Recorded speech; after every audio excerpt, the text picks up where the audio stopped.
Welcome to The Age of Aging, a podcast about living well with an aging brain. My name's Terrence Casey, and the Age of Aging podcast is a project more than 2 years in the making. We've long talked about using this audio format as a way to expand our storytelling technique that's so important to us. But I should take a step back.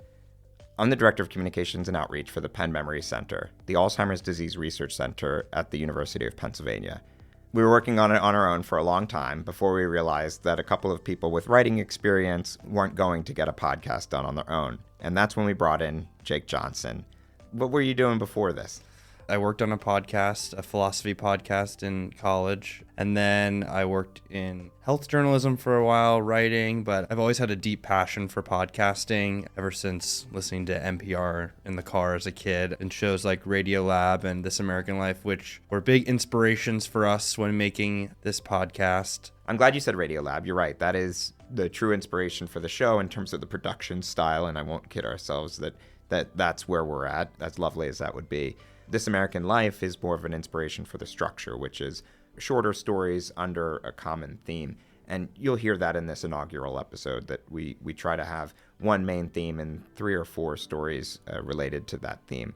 Yeah, we have a ton of great stories this season, and a few that are coming to mind right now. We talk to genetic counselors about what it means to get genetic counseling. We explore memory cafes, which is a huge program here at the Penn Memory Center.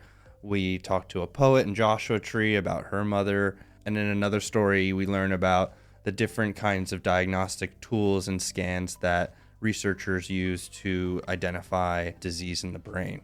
Yeah, and I'm really excited to look at a story from early on in my tenure here, focusing on Carl Duzin, a patient who turned a peculiar hobby into fantastic works of art. And then, of course, we're going to get to some of the headlines in the Alzheimer's space, particularly the recently approved drug Leqembi and the status of it at Penn Medicine and beyond. So episode 1 is coming soon, so subscribe to The Age of Aging wherever you get your podcasts in order to make sure you get it. But until then, here's a little sample of what's to come in season 1. Thanks, Jake. Hi, my name's Emily Largent. Hi, my name is John Detra. My name is Kate Leitz. Lauren Massimo. Joanne Beam, like a sunbeam.